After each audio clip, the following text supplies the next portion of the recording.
조갑제 TV 시청자 여러분 안녕하십니까? 2020년 12월 8일 오후 6시 1분입니다. 국민의힘 비상대책위원장 김종인 씨는 여러 가지로 흥미로운 정치 행적을 남긴 사람입니다. 비상대책위원장이란 이름이 바로 그렇습니다.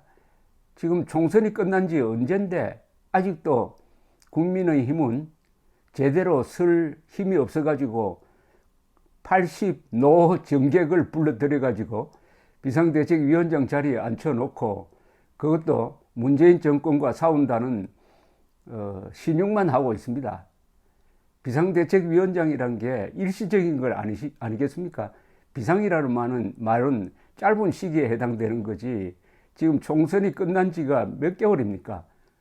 그런데도 8달이 지났는데도 비상대책위원회를 운영하고 있는 국민의힘은 이게 100석이 넘지만은 사실은 불임정당이라는 이야기입니다. 정권을 잉태할 수 없는, 그러니까 권력 의지가 없는 정당이니까 공수처법 개정안에 대해서 피켓 들고 고함치는 게 싸우는 것의 전부가 되어버렸습니다.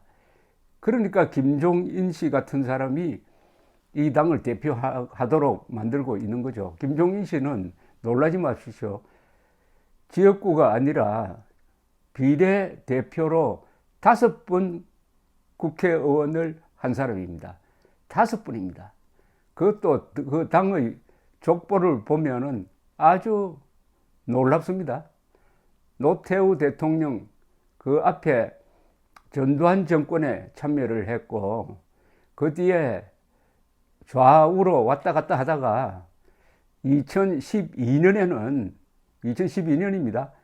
박근혜 전 대통령 당선에 기여했고 그 다음에 2016년에는 문재인 집권의 길을 연 총선 민주당 비상대책위원장으로서 총선을 지도했고 그리고 2016년 12월 9일 딱 4년이네요. 그때는 박근혜 당시 대통령 탄핵 표결에 참여했고 탄핵에 찬성했겠죠. 주호영 씨도 마찬가지입니다. 이 두 사람이 탄핵에 찬성한 사람입니다. 그러다가 또 그 당이 마음에 들지 않아 가지고 2017년 봄에는 탈당을 했습니다. 민주당을 탈당해 가지고 대통령 후보로 나오겠다가 선언했다가 곧 그만두고 말았습니다. 좌우로 왔다 갔다 이 당 저 당 왔다 갔다 그러면서도 5번 국회의원을 했다는 게 뭔가 있어 보이기는 합니다만은 이제 드디어 막바지에 왔습니다. 왜냐? 말도 아닌 걸로 자기 직을 걸었습니다. 어떤 직을 걸었느냐? 이명박, 박근혜, 특히 박근혜 탄핵에 대해서 박근혜가 잘못했다고 사과하겠다는 겁니다. 그러니까 이 당 안에서 여기에 반발하고 있어가지고 이게 지금 이 판국에 이거 가지고 지금 싸우고 있습니다. 국민의힘은 문재인 정권과 싸워야 하는데 지금 김종인과 먼저 싸워야 될 판입니다. 김종인과 싸워서 김종인을 밀어내야 이 당이 문재인과 싸울 힘이 모여질 것 같은 느낌이 듭니다. 그런데 좀 이상하지 않습니까? 무슨 누가 누구를 위해서 사과를 합니까? 이명박, 박근혜 두 사람이 제발 우리 대신에 사과해달라고 편지를 써서 부탁을 했습니까? 더구나 박근혜 전 대통령, 당시 대통령을 탄핵할 때 찬성표를 던진 김종인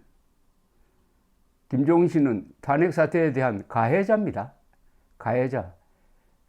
더구나 대통령직에서 물러나게 하는 정도가 아니라 말도 아닌 죄를 뒤집어 씌워가지고 돈 한 푼 받은 적이 없는 사람을 돈 받았다고 해가지고 징역 한 20년 이상 지금 선고해 놓은 상태입니다. 그런데 그 더구나 대법원에서 형이 확정도 안 됐어요. 이런데 사과를 하자입니다. 이것은 재판의 공정성에 대한 중대한 도전입니다. 인간으로서 해서는 안 될 일이고, 무엇보다도 박근혜 전 대통령을 탄핵시킨 가해자 아닙니까? 박근혜 전 대통령은 피해자입니다. 가해자가 피해자에 대해서 사과하는 수도 있습니까? 세상에. 가해자가 피해자에 대해서 사과하는 수가 있습니까? 강도가 주인을 칼로 찔러 죽였다?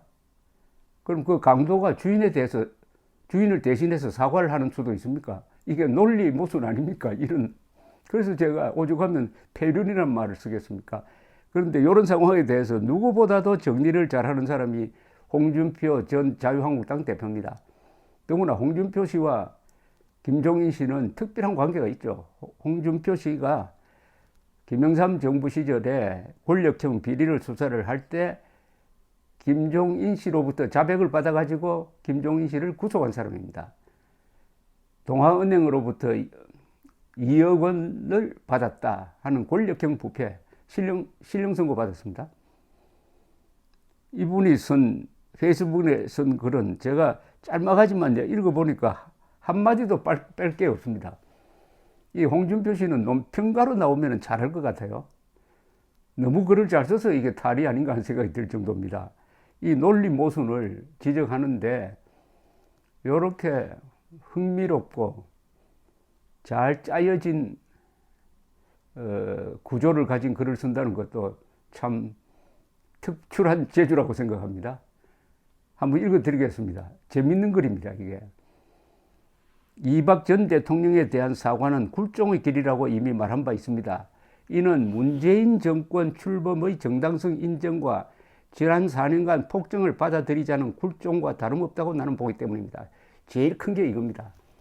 만약 이명박 박근혜에 대해서 사과를 한다면 문재인 정권이 추진했던 적폐청산, 이른바 역사 지우기, 그리고 무자비한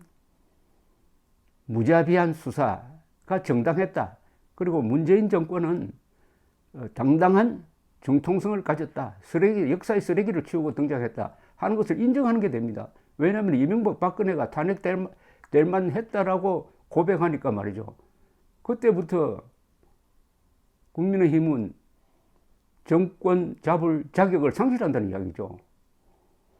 더구나 김종인 비상대책위원장은 탄핵 당시 민주당 의석에 앉아 있었고 주호영 원내대표는 탄핵에 찬성하고 탈당하여 바른정당에 가 있었기 때문에 두 사람이 우리 당으로 들어와 탄핵의 공동 가해자가 피해자를 대리하여 사과한다는 것은 상식에도 맞지 않고 정치 도리에도 맞지 않습니다. 이명박 박근혜 전 대통령에 대한 수사는 정치 보복 수사에 불과합니다. 그건 사과의 대상이 아니라 해원의 대상일 뿐입니다. 원한을 풀어주어야 된다 이 말입니다. 80년 국보위 시절 DJ는 사형 판결을 받고 한신의 굴욕을 참으면서 재기했고 YS는 23일 목숨을 건 단식으로 신군부의 압제를 벗어난 일이 있었습니다. 두 전직 대통령 문제는 우리가 YS식으로 돌파를 해야지 DJ식도 아닌 굴종의 길을 선택한다는 것은 또 다른 이중대 논란만 일으키고 향후 대선에 공격 자료도 소실할 뿐만 아니라 오히려 민주당 재집권의 정당성만 부여해주는 이적 행위에 불과하기 때문입니다. 직을 건다는 말도 너무 가볍습니다. 박근혜 비대위 때도 걸핏하면 사퇴 논란을 일으킨 게 어디 한두 번이었습니까? 여기에 DJ가 국보위 시절, 이 국보위에 그때 놀랍게도 김종인 씨가 들어가 있었습니다. 그러니까 김종인 씨는 전두환 정권, 문재인 정권에 가세했던 사람입니다. 사형 판결을 받고도 한신의 굴욕을 참으면서 재기했다는 말은 김대중 씨가 사형 선고를 받고 나중에 미국으로 사면을 받은 뒤에 미국으로 형집행정지군요. 미국으로 갑니다. 미국으로 갈 때 다시 정치 안 하겠다는 서약을 합니다. 이걸 이야기합니다. 어떻게 보면 굴욕이죠. 그러나 그런